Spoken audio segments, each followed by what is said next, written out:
Welcome to Education Connect by Nova, the podcast that explores innovative teaching methods and success stories, newsworthy updates in education, and current trends in the classroom. Whether you're a veteran educator, an industry thought leader, or a parent navigating the academic landscape for your child, we've got you covered. And hey, we know all about the hectic schedules in academics, so we're all about delivering content that's relevant, concise, and actionable. So hit that subscribe button and let's learn better together.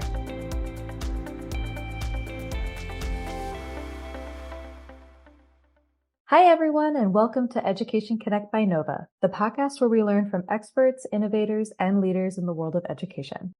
This episode is all about the top-rated extracurriculars that a high school student can do to build their academic resume. Extracurriculars in a high school come with a wealth of benefits, like building social skills, work ethic, creativity, and problem solving. However, it can also help a student build their resume early on. Having a solid resume is an important building block for college applications and when students start looking for their first job. A resume might also help them through scholarship and work study applications. Today, I'm here with Marcy Darling, a college counselor with 30 years of experience. She's a Harvard alumni and the author of 5 best-selling books. Marcy's work has been published in distinguished publications such as New York Times, Boston Globe, and Oprah Magazine. Hi, Marcy. Hi, Erin. Thanks so much for coming on the show today. Thank you for having me. Of course. So, Marcy, you've been guiding students into top colleges for over 30 years. What's your take on extracurriculars? Are they mandatory for all students? So I would never say extras are mandatory, but what is mandatory is standing out from other applicants. And extras are a great way to do this. And the whole point of extracurriculars is not to find your way into college necessarily, but to follow your passions and your curiosities, which aligns perfectly with what colleges are looking for. So they match up. Colleges are looking for students who stand out from other applications. And a way to do that is by having unique extracurricular activities. So it doesn't have to be I have students come to me many times who don't have, well, hardly any extracurriculars or don't have unique extracurriculars.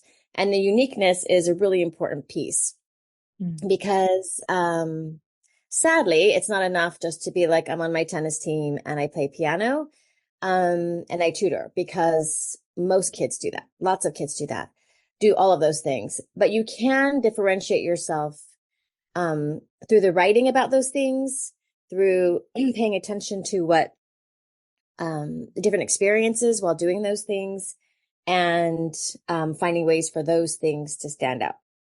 So one example is I'm going off the question. That's okay. Yeah, go for it. I have a student who came with exactly those extracurriculars. So, but upon talking to her more, I thought to myself, oh boy, okay, how are we going to work with this? How are we going to make this unique? But after talking to her for a while, I found out she'd been playing piano every Sunday for 4 years at the elder care center in her town. That will stand out. That is unique. That is something that colleges love to see, is a long-term service project using your talents or what you already love to do. I have other students who played piano who didn't mention to me that they performed at Carnegie Hall.